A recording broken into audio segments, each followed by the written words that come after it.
This is Trend Following Radio, where great thinking comes alive. Nobel Prize winners, legendary traders, best-selling authors, and the pros that know what drive us irrational human beings. I am your host, Michael Covel. Not filtered, raw, honest. That's my passion.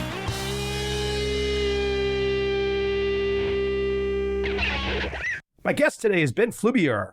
His book, How Big Things Get Done, the surprising factors that determine the fate of every project, from home renovations to space exploration and everything in between.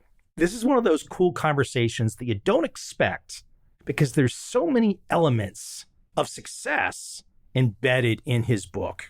When you start to talk psychology, when you start to talk power, you start to talk about planning, when you start to talk about execution, and you take some of the greatest entrepreneurial examples, some of the greatest achievements beyond just entrepreneurism, anything, constructing a high rise, you name it.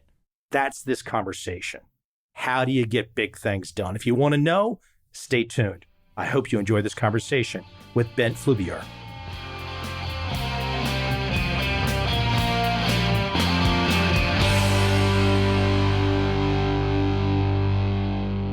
I just want to make an initial comment jumping in.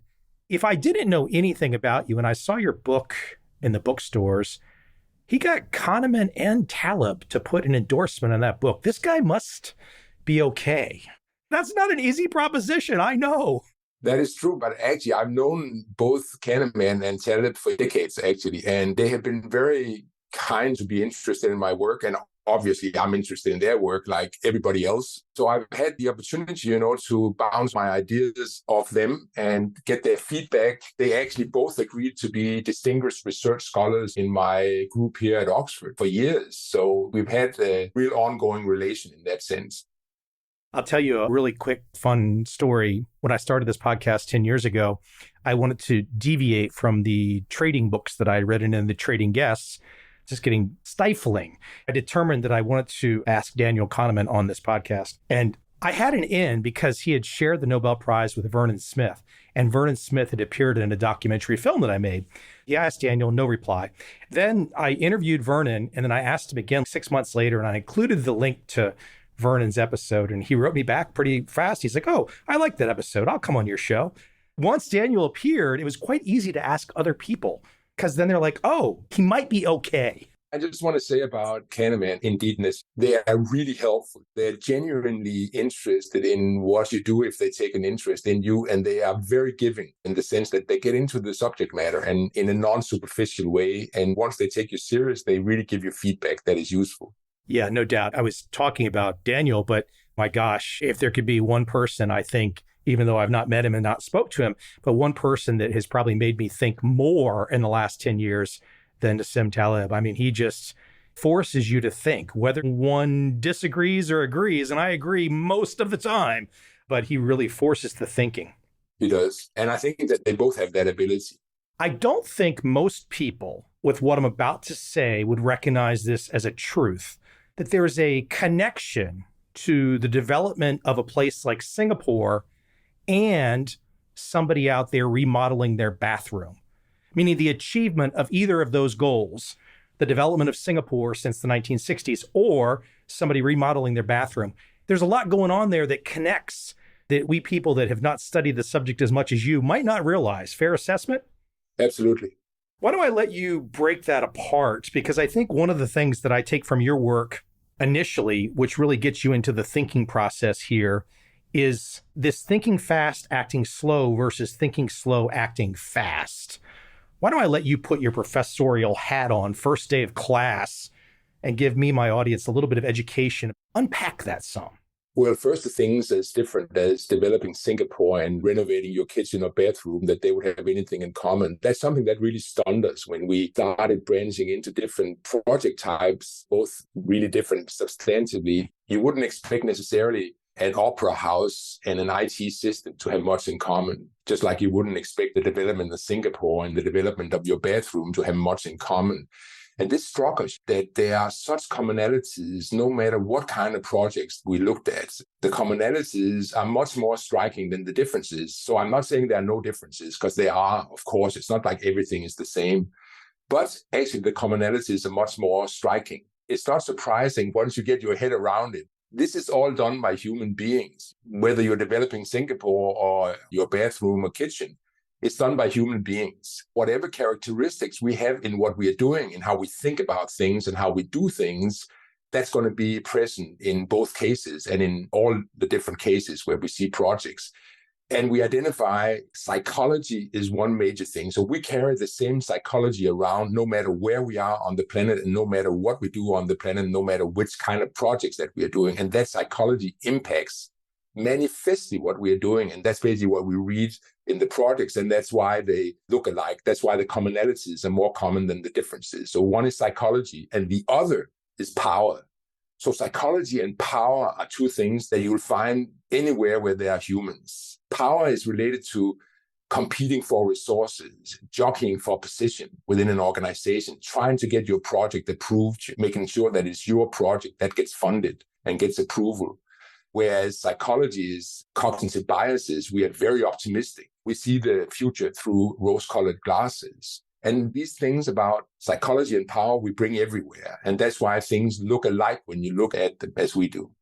Let me try to unpack a little bit with Singapore a little bit more, just to use it as an example to jump into your world. So I'm about a 90-minute flight from Singapore. I've been there probably 20 times in my life, just recently last fall. And I think for anyone that's been to Singapore, okay, it's always changing. It seems to be always improving. It seems to always be raising the bar. Whereas, and you use this example in your book, and now I'm about a 6-hour flight from Tokyo, so I'm thinking of the Japanese high-speed rail. But if I think about the high-speed rail that was supposed to exist in California, and I contrast that with my other Asian locations that I'm mentioning, Tokyo and Singapore, it's just striking to me as an outsider, because most people will, if they've traveled around, they'll make that analysis and they'll just think, wow, the people in Singapore and Tokyo, they've just got it going on. But America's got a lot going on too. But then for something when it comes to California high-speed rail, we don't have it going on. Try to let us understand some of your perspectives on why there could be such a chasm in execution. California high-speed rail is actually our opening story in the book, and we chose it because it is such a disastrous project. It's really gone wrong with huge cost overruns, billions of dollars and years of delay, and you end up with a project that is not even the project that you set out to build. Basically, they're going to build a high-speed rail between Merced and Bakersville in the Central Valley. This is not something anybody would have approved if that's what they had proposed in the first place. They would never have gotten approval. So you actually end up building something that nobody really wants. It's a bad case, but it's unfortunately not so bad that it doesn't exist elsewhere. So it's not only in California. Everybody always thinks they're the worst when their projects go wrong. But unfortunately, I can assure people that it goes wrong in a lot of other places. But we do see these differences. And of course, the government in Singapore is very different from the government in California. So that's one thing. It's a very different type of government, much more centralized in Singapore, much more controlled in that sense, and also much more continuous in the sense that the same people have been in charge for a long time, which makes a big difference. You could argue Singapore is a form of a benevolent dictator, perhaps even. It is a kind of benevolent dictator, and it's been improving over time. So it's gotten more and more elements of non-dictatorship, but it still is. And that's not necessarily something you want to emulate in other societies. And certainly, I don't think you'd get the citizens of California to say that we want that kind of state. If you have democracy, certain things come with it, like messy decision-making processes. But that's not the only thing that has been at play with California high-speed rail. With California high-speed rail, it's also a thing we talk about a lot in the book, which is experience. The US has no experience in building high-speed rail. California has no experience in building high-speed rail.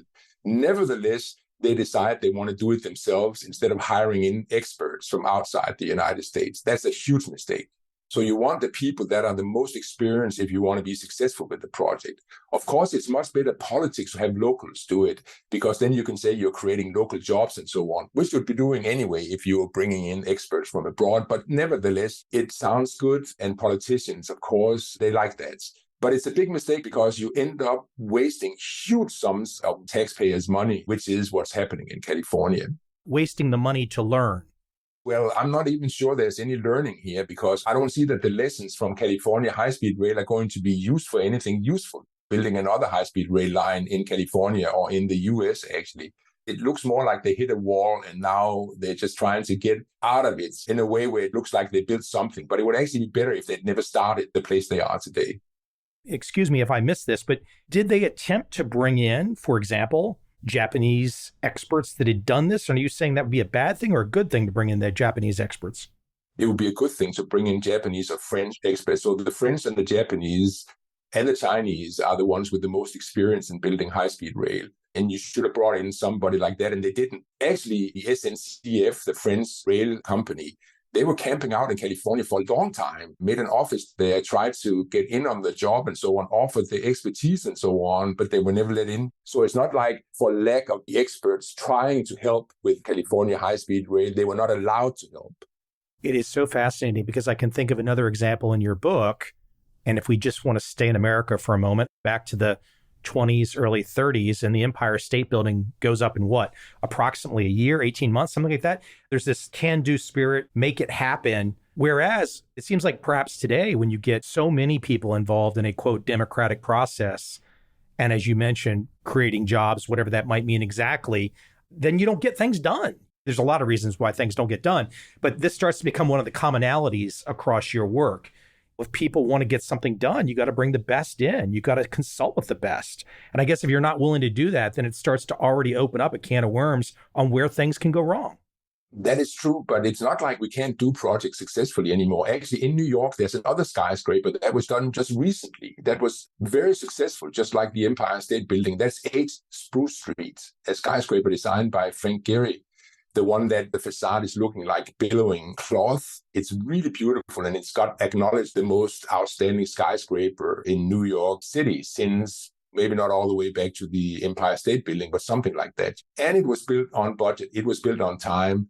So it can still be done. It's not like because we have more democracy, we can't do it. You just need to get the right people to do it. That's really the secret. And you need to keep the amateurs out, which they didn't do in California, but which they did in New York with 8 Spruce Street. So 8 Spruce Street, this skyscraper, was actually done like the Empire State Building on budget and on time. And we find that throughout history, we have these examples. The Hoover Dam, for instance, dams are really difficult to build on budget and on time, our data show. So we have this huge data set where we can see the performance of 25 different types of projects, which are performing well, which are not.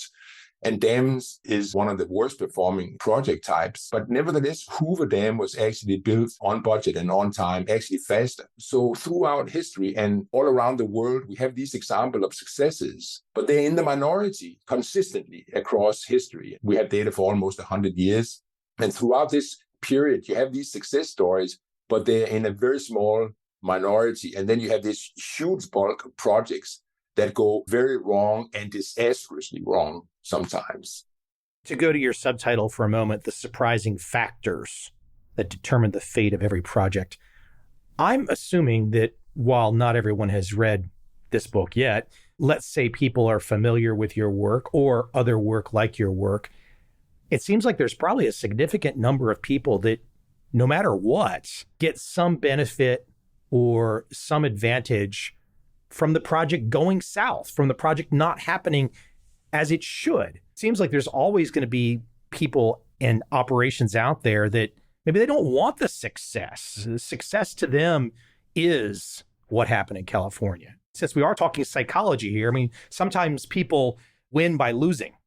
That is true. Nobody would formulate it like that. It's very hard to get people to talk about projects like that, but they will do it off the record from time to time. I've certainly had insiders speak about projects like that in a confidential situation.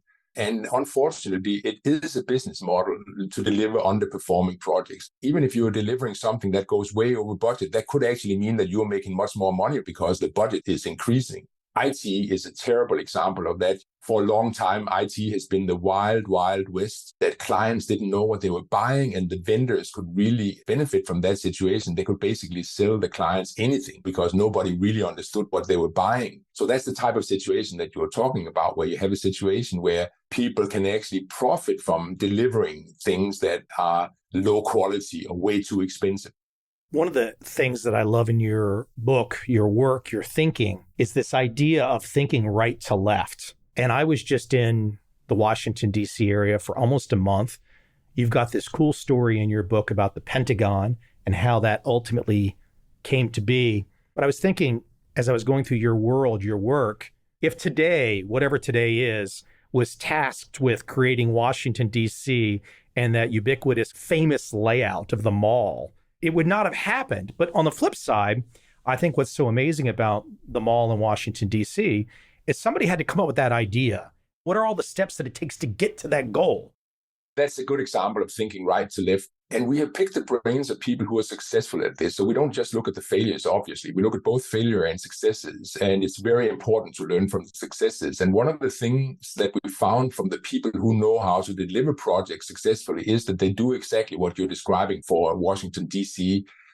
They start with a very clear image of what it is they want to achieve, and they never lose sight of that image. Everything they do, they keep their eyes on the end point so that they can ensure themselves that no matter where I am in the process, no matter what I'm doing, I'm knowing that it has to contribute to this end product. So you make sure that you don't do anything that is counterproductive to delivering that end product. That's the key to success, and we call it thinking right to left. This metaphor comes from these process charts that you use in project management, where you start on the left and you end on the right with the outcome of the project. And we actually argue you shouldn't start on the left, you should start on the right with what it is that you want to achieve. And then you go back to the left and then you start working towards the right, never losing sight on what it is that is there on the right. Even expression that I've seen here in your work about being a team maker. It's not going to be just one person. There's going to be an us to get to that success. But earlier you mentioned what drives projects, the psychology and the power. And I can think of some of the examples in your work, and I'm going to let you run with this, let you explain and contrast. If I look at something like Steve Jobs or Jeff Bezos, the quintessential leader, yes, they had big teams and stuff. But when those operations really got rolling, it really was one guy. Give me some understanding about the one man versus the team and the whole power scenario unfolding there. Because, of course, if you're starting in a garage with Steve Jobs and Wozniak, eventually you have to start growing. It becomes more than one person. I get it. Same with Bezos. But it is interesting that in your works, you have some great examples of that one leader versus a team. I think that both in the case of Jobs and Bezos, and they actually do say that it's all about the teams. They couldn't do what they do or did without their teams. And Jobs was very clear about this towards the end of his life, where he made sure to create Apple University and other mechanisms that would actually ensure that the whole team understood the thinking that is central to Apple. So it's not just one person. That's not nearly enough. And you can't make a team work if all the ideas are just with one person. They need to be distributed across all the people that make up the team. And that's where the one person, the leader, is crucial, because that person would be a driver of the ideas and would make sure that the right ideas are at the center of what the team does and will keep motivating the team and so on. But you need the team. There needs to be an us, and you cannot do a project without it. And even these great leaders were completely conscious of that, of course. Let me take it back to California for a second. Was there anything that California could have done? Of course, this is a big open-ended question, but were there steps where they still could have salvaged? Or did they get to so many places too far away from the right way to do things that they couldn't turn back? And so they then end up doing something like describing the train to Bakersfield. Were there places where they could have collected themselves and made the right decisions? Or did they so quickly get out of the gate in a thinking fast, acting slow way? Was there a chance to salvage? Yeah, I think there was for a while, but the problem is they got out of the gate too fast and in the wrong fashion. So they didn't think right to left. They actually didn't know what it was that they were going to build before they started. And that's a big mistake, and that's a common mistake. That's not just something they did in California. This is something we find in the majority of projects. And again, this is one of our cognitive biases. This is psychology, that both individuals and organizations have this propensity. We just want to act as humans, and we will just take the first idea we get and act on it, instead of saying, hey, wait, hold on, let's sit down, let's get some more ideas, let's evaluate them in relation to each other, and then find out which idea is the very best one here after we have tried and tested the ideas and decided which one it would be the best to go with. Then we start building. That's not what they did in California. They just got going. But there were a few years where they could have salvaged things. It would have been much better if they'd started right. So they shouldn't have started before they knew what it was that they were going to be building. They should have thought much more clearly from right to left. And then the most important thing actually is they should have hired somebody who had tried to build high-speed rail before. You would never in your own home say, I'm going to do a kitchen renovation. I'm going to get somebody who has never done a kitchen renovation before. That's what I'm looking for. That's what I'm hiring. That just doesn't make sense, It's not common sense, but that's what they did with California high-speed rail, and that's also not common sense. And one thing that we find out there with projects is that it's actually pretty easy to understand what the commonsensical thing is to do about projects. It's just very difficult to find that common sense in practice. So we say that common sense is not all that common. I know we're somewhat picking on California's high-speed rail, and in your career, there is no shortage of examples, but this is a good example. I think the thing that strikes me after how you just described that they had no experience and did not reach out to foreign experts. I have a pretty good feel for how governments work in America, and they leave lengthy paper trails. I would be fascinated to see if at various stages inside this California debacle, if various people did bring up the idea of, hey, why would we not reach out to the Japanese high-speed train? But I think the word that comes to me to think about something like this, where you have, quote, public servants and public dollars, it's just shocking that that much money could just be spent and that there wasn't the ability for someone to hit the brakes. It is shocking, and it just shows how rich we are that we can afford to waste money at this scale. That's really what it shows.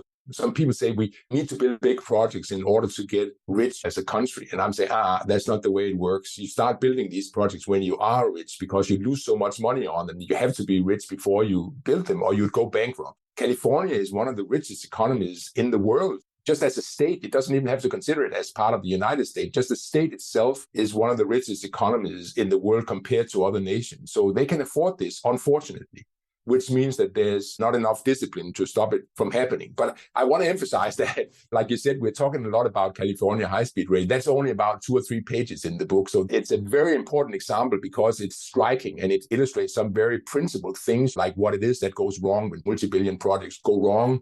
We have dozens and dozens and dozens of other examples. What's so nice about that example, just jumping into it, is it gets people into the thinking. You would just imagine there'd be so many pros in there. There's no way that billions upon billions could get wasted, but it does happen that way. I brought up Jeff Bezos a minute ago.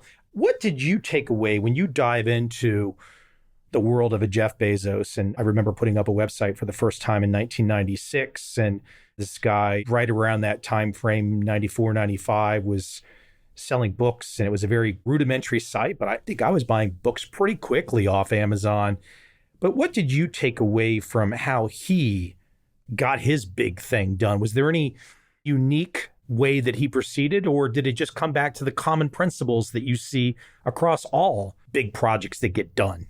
It comes back to the common principles, and Jeff Bezos is one of the few people who have the discipline to actually practice these principles and the clarity to keep thinking about them all the time. Not that he didn't lose the plot from time to time, like with the Fire Phone. That's an example we cover in the book.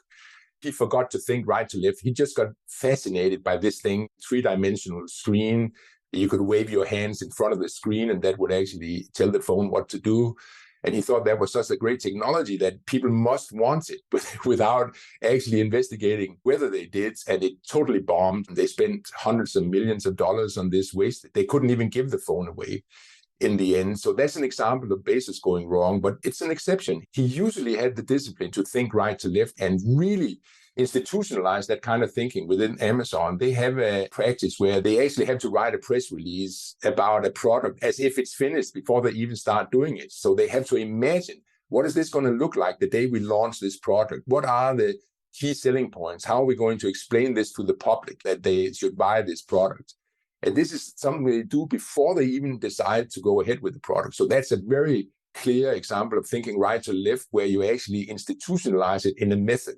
That's just an example of what they do at Amazon. Also, a thing that Bezos has a good eye for is whether decisions are reversible or not. And a lot of people don't think enough about this, that it's a very different situation. If you can quickly reverse a decision, you have a lot of flexibility and you shouldn't be so afraid of taking risks. But if you can't reverse a decision, like if you're building a skyscraper, that's not a decision you can reverse easily. You can't take it down again and say, okay, sorry, we shouldn't have done this. So you need to know in much more detail what it is that you are doing, and you need to be sure that it's the right thing to do. So it takes much more analysis and so on. It takes much better risk assessment and risk management if you're doing something that is not reversible. That's another thing that Bezos has a really good eye for and that he has institutionalized within Amazon, is that when are we doing something that is easily reversible? Let's just go ahead and try it out. And when are we doing something that cannot be reversed? And therefore, we need to be sure what we're doing, because otherwise we are going to sink the company. The question I'm about to ask, we could for sure apply it to Amazon, but I'm going to apply it to Apple. And I would love for you to give the big picture. I'm old enough to remember when that iPod came out, the original music player.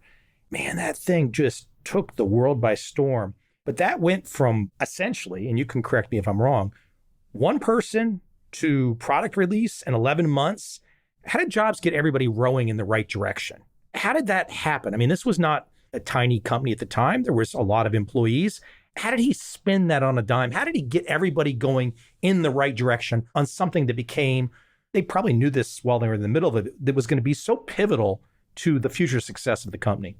So this is a good example of the leader and the team playing together and doing it right. So they needed a team to do this, or it couldn't be done, but they also needed Jobs to drive it, and he drove it hard. He thought he saw what people needed. History proved him right. It became a huge success. And speed is another thing we talk a lot about in the book. Speed is incredibly important to success. Once you've done your thinking and you've been thinking slow, as we say, you need to act fast. And that's the key to success. That's the rhythm of success, we call it. Think slow, act fast. That's how you do something successful. And that's exactly what they did with the iPod. They were thinking about it. They actually had a lot of time to observe what others were doing. All the elements in the iPod already existed. You could buy phones that you could play MP3 files on. You could buy digital players. They were all awful. And this is what Jobs saw, that he always talked about aesthetics. And for him, aesthetics was a very wide concept. Functionality. Things have to work beautifully. And they have to look beautiful, but it's not enough that they look beautiful. They have to work beautifully.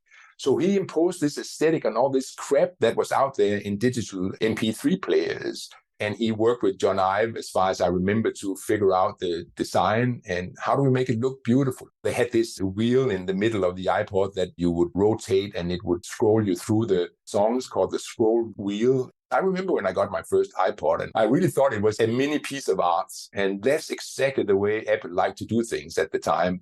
And they did it here, and it was a huge success, both because it was much easier to use, it was much nicer to look at, and that's what Jobs understood. But like I emphasized, all the elements were there. It was just a matter of putting them together, combining them in a new way that worked better and that looked better. In my living room, I have a very big Sony TV. But when I think about devices like the iPod, and I think about other devices that have unfolded, it always strikes me, because here we are, we're talking about the winner. How did a Sony not have the ability to pull this off before Apple? It sure seems like to me that they were better positioned coming out of their Walkman world and moving into the tech of the 90s. It seems like, just on a cursory level, that they were better positioned. But they didn't pull it off. Jobs did. Apple did. Exactly the same thing happened with the iPhone just a few years later. It was Nokia and not Sony that went out of business. Nokia was preeminent in mobile phones, the biggest company, and they couldn't do anything wrong for years, it looked like. And then all of a sudden they get disrupted like this by somebody doing their products in a way that is more functional and looks better. Now, what's interesting is we have this conversation about Apple and making these appropriate steps, and we've seen what's happened since the iPod.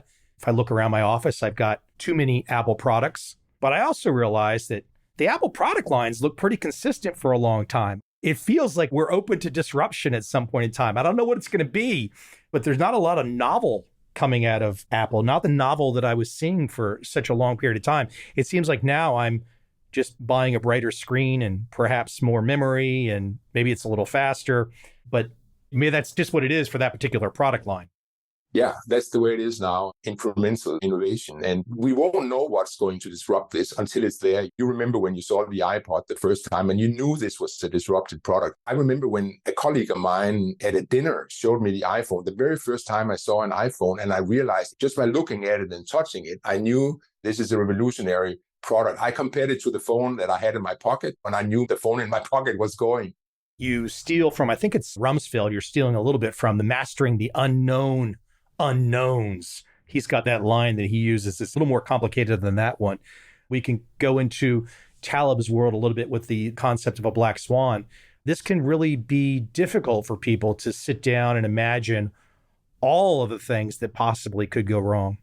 Yeah, that's not possible. You can't predict the individual unknown, but we know that the unknowns are there. So we know that disruption is going to come and there will be attempts at disruption. So it's not like that's a surprise in itself that there are unknowns. But to know exactly which unknown is going to topple you, that's the really difficult, if not impossible part. Well, I guess it's also back to the psychology part. Think of myself, I'm the eternal optimist. I think everything's going to turn out great. And I'm sure I'm a little bit overconfident on however I look at the world on a given day when it comes to my world. But optimism and overconfidence, these are tricky things to manage. And we are hardwired with it for good reasons. We need this in order to get up in the morning and do the things that we do in life. So there are good reasons in evolutionary terms that we are optimistic. But that doesn't mean that optimism is always a good thing. For instance, you don't want a pilot to be optimistic about the fuel situation on her plane. So if you hear a pilot say, I'm optimistic about the fuel situation, you want to get off that plane. So that's an example of misplaced optimism. You have to be sure about the fuel situation. And we argue it's the same on project. The fuel on project is the resources that you have to deliver the projects. If you're unsure whether you have the resources or not, it's not a good idea to start. Nevertheless, that happens a lot. And then you get these vicious circles where people run out of money. They have to go out and chase more money. That distracts them from delivering the project, which means that the delivery deteriorates. And then you have even more cost overruns and you need to go out and raise even more money and so on. And that's a pattern that we see in projects over and over. Very unfortunate and to a very wide extent, completely unnecessary pattern. Let me get you to clarify something. The way that you don't want people to go, which is thinking slow, acting fast. In the tech world in the last decade or so, we've had this concept where it's talked about ship it and then iterate. Put something out into the marketplace that is immature, not your best yet. Get the audience, get some attention, and then iterate. Fit that concept of ship it and iterate into thinking fast, acting slow, or thinking slow, acting fast. What am I missing there? So this is related to what we talked about earlier, whether a decision is reversible or not. So if you have something that is easily reversible, you can ship fast and iterate because you won't do much damage and you can correct the errors as you go along.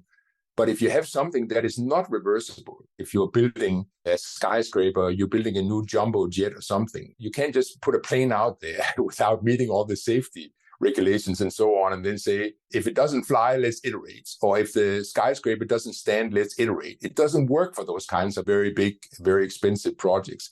So that would be think fast, and you can think fast and just get things out the door and see how they work.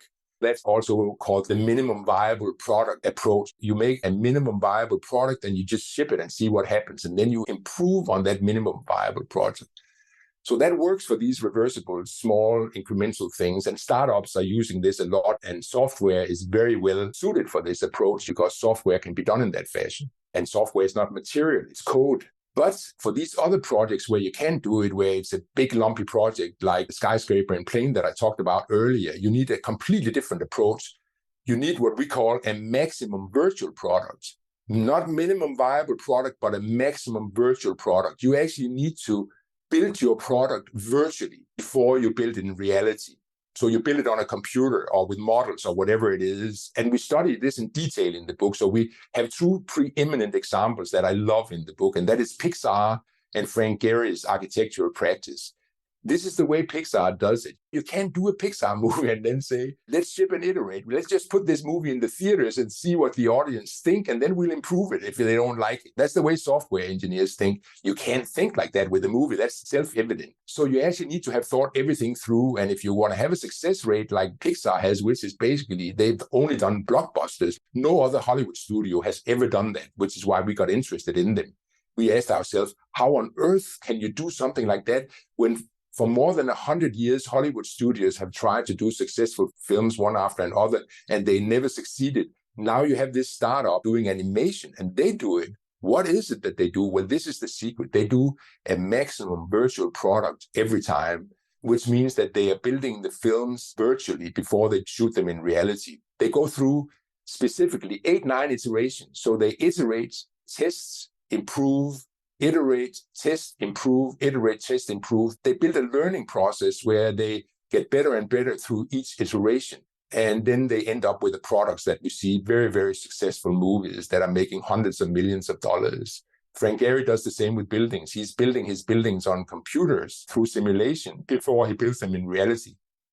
Even before Pixar can get to the animation, to use your lingo from chapter 9, talking about what's your Lego, ultimately, somebody at Pixar, a brilliant writing team, has to take that single Lego, a word, and connect it to more words.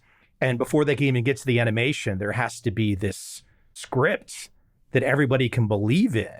And then when you have that script that you can believe in, you've connected all those Legos together, then you could get to the next step of animation. You have not only a script, they actually have a virtual version of the film that they're going to shoot. They create storyboards and they create drawings, and then they take pictures of the storyboards and the drawings, and they link them together. Eventually, they will have a couple of thousand images. They're all stills, but they will take pictures of them and link them together, string them together, and then be able to play them almost as a video, where you go from one frame to the next and they will put music on this. So this is an example of one step in those 8-9 iterations that I'm talking about, where they keep improving the product.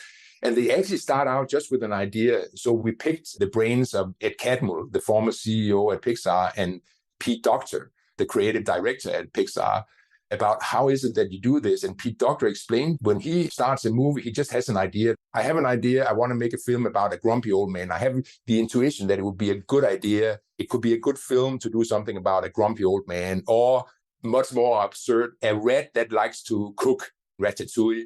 A rat that likes to cook. Where do you get an idea like that? But that's all it is in the beginning. It's just a couple of words like grumpy old man, a rat that likes to cook, a girl who is inside her head, which is inside out. Could I view that as the initial Lego? A couple Legos is a grumpy old man connected together. Yeah, that's the first Lego. And then based on that, they will decide, okay, if Pete still thinks that this is a good idea after having bounced it around a little bit, maybe with some of his colleagues, then they write a 12-page description of it. Just 12 pages, that's all. Is that 12 pages a basic script or a treatment idea of what the story might be? It's a synopsis. How do I unfold the idea of grumpy old man over 10, 12 pages in a way where I still convince my colleagues and myself that this is a film we should make? You write those 10, 12 pages, you circulate them within Pixar with your colleagues who are also doing movies and get their feedback. The feedback is just an offer. So if you're the owner of this idea, which means that you'll be the director of this film, it's your idea and it's up to you whether you want to use the input that you get or not. There's no design by committees or anything. It's just really useful feedback from people who are really experienced like yourself in doing this kind of movie. They're your peers and they give you this feedback.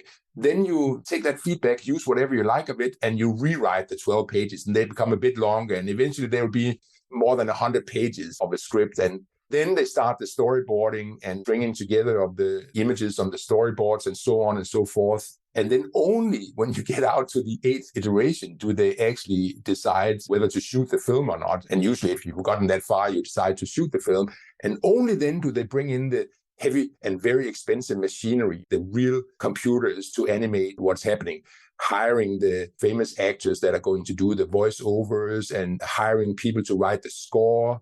That's where you want the act fast. So all the process up to that is think slow, and that's several years. It's not like something that happens in a few months. It's several years.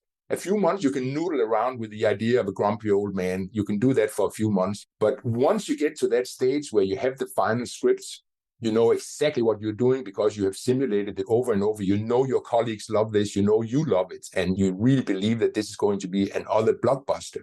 That's when you move fast because that's when it gets really expensive. And also you want to get the film to the audience. You want to get to the revenue stream. And you only do that by getting the film in the theaters or online. It is fascinating to take what you've put down, the insights you give, and start to, even as a mortal out here, a peasant farmer, just witnessing this, but thinking about human history and thinking about how this type of mindset has unfolded from, let's say, the Egyptians, the ancient Greeks, the ancient Romans, that when we see these accomplishments that have stood for thousands of years, they had some of what you are laying down in words today. They knew some of this. Either they had learned it, they had figured it out, they had the instincts, perhaps they had the exact plans. We might not know today. But it's interesting to think about human history, and where you do find these big things that do get done, it's rare. Yes, there's big things to get done, and we can look around our particular city and there's some office buildings and this and that. But it feels like there's a lot more mistakes and a lot more California high-speed rails than there are Pixars. It goes back a long time in history. So as long as we can find written records, people have talked about this. So cost overruns, it's really amazing. You find ancient sources, thousands of years old, and they write about cost overruns and how to deal with it. In some ancient Greek sources, they said that if the architect has a cost overrun within 25%, it would be acceptable. But if it's over 25%, the architect has to pay the cost overrun, trying to incentivize architects to actually build on budget. That's straight out of what we are talking about today. How do you actually create contracts where you incentivize the builders to stay on budget? So we've been thinking about this for 2,000-3,000 years, as long as we have written sources for. And also, if you think about it, there are many sayings that reflect what we are talking about here. There's the old saying that carpenters use, like measure twice, cut once. That's thinking slow, acting fast, right? You measure twice. That's thinking slow. That's really being diligent about what it is that you are doing, the job you're doing. So you measure twice, and then you cut once. If you only measure once, you might ending up having to cut twice. That's like thinking slow, acting fast. That's the first one, measuring twice, cutting once. If you measure once, get it wrong, and you have to all do it again, then you thought fast, but you're being forced to act slow because now you have to do it all over again, and you have to maybe get a different piece of wood. It's a very simple, illustrative example, but it's exactly the same as what happens with the big projects. President Lincoln is believed to have said, if I have 15 minutes to cut down a tree, I'm going to spend 10 minutes on sharpening the axe and 5 minutes on cutting down the tree. So again, that's preparation. You need to prepare slowly in order to be able to act fast. Again, that's a saying for think slow, act fast, or prepare slow, act fast. You need to have that deliberate consideration up front if you want to be successful with your projects. And you're right, it's always been like that. And the successes have always been a minority, but they have also always been there, which I think is encouraging. I'm thinking back to my Singapore example and decision-making and decision makers. And there's so much ego involved when you're a decision maker. If you're a decision maker, I'm making that decision. But if the expertise is not there, if the decision makers don't have the experience, they don't have the expertise, which is very easy to happen in modern democracies because you could just be whoever and get elected, and then you've got the power. But it's seductive. People want to make decisions.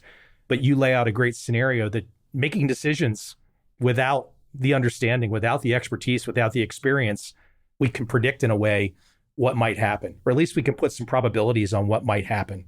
And what might happen doesn't look good when you look at the probabilities. We actually show the probabilities that only 8.5% of projects are delivered on time and on budgets, or better. 8.5%, so more than 90% is violating one of these criteria. And even worse, if you include the benefits, so you say a project has to be on budget, it has to be on time, and it has to deliver the promised benefits, only 0.5%, so 0.5% of projects. And this is more than 16,000 projects that we have studied that are in our database that give us these numbers. And these are what behavioral economists call base rates. And they're like the odds when you go to the casino. If you go and play blackjack or the roulette, there are certain odds. Those are your base rates when you go to the casino. When you play the game of big projects, your base rate is 0.5% odd that you'll get it right. If you just look at the cold statistics out there, the cold data, that's a bit frightening. But there are people that are able to deliver on those, to be one of those 0.5% of projects. And what is it that we find are the characteristics of these people? First of all, they don't have big egos. They do have big egos in the sense that they feel we can do things, we can do something special. But they don't let their ego get in the way of the right decisions. That's the way they don't have big egos. Also, are they optimists? Yeah, we are all optimists, like we talked about earlier, but they are very different kind of optimists. I would call them realistic optimists. Some call themselves skeptical optimists. So they are optimistic about the fact that they can do things. They know they can do things. They have a track record documenting that they can do things, but they are really realistic about the conditions. They are not doing any wishful thinking for their projects. They are actually doing the opposite. They are very, very keen on identifying all the possibilities that could make the project go wrong before they start in order to mitigate those possibilities. I have only scratched the surface of your work. The book, How Big Things Get Done, the surprising factors that determine the fate of every project from home renovations to space exploration, and everything in between, one of the great subtitles of all time. Your notes, your resources, because I've done this in books too, but I think you blow me out of the water. This is a heavily sourced book. So this is not just the words that exist in this book. You and your co-author, Dan, you guys are giving innumerable ways to jump off from the book and go check out all the background. So well done. You say it's heavily sourced, and it is, but it's really important for me to emphasize the book is not heavy. And I hope you agree with me. We have made every effort, Dan Gardner, my co-author, and I, to make this a book that is readable for anyone. You don't have to be an expert on projects in order to read this. Also to make it relevant for anyone, so that it's actually about projects that the everyday person is doing, like putting on a wedding or a conference or doing that home renovation that we talked about. But being a scholar, I wanted it to be sure that this is not just my opinion that I'm writing about here. This is actually solid research results. So I put all that documenting in the end note, so as not to bother people with it in the main text, but those people who actually want to see, okay, what is the documentation that this is actually correct? It's all there in the end notes. They could buy the book on all the booksellers, Amazon, all that stuff. But is there a website you would like to send people to? I would say LinkedIn and Twitter. So my LinkedIn tag and my Twitter tag, that's where I post everything immediately as our work is finished. Also, a podcast like this, I would put it up there so people see it and they can listen to it. All our research gets advertised there so that people will know immediately when something new is out. And so that's the best place. And it also has all the facts about what we are doing. And there's, of course, a history because you can go back in time and see what did we do earlier. So I would say LinkedIn is the best place for detailed information. And Twitter is also good for news about what we are doing. Ben, very cool stuff. Thank you for taking the time today. Thank you. It's been a pleasure.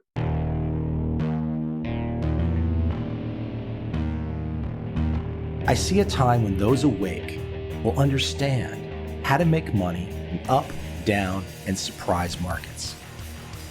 Whether new trader or experienced, college student or financial advisor, protecting against a crash or just trying to make a lot of money, trend following offers everyone an answer in uncertain times.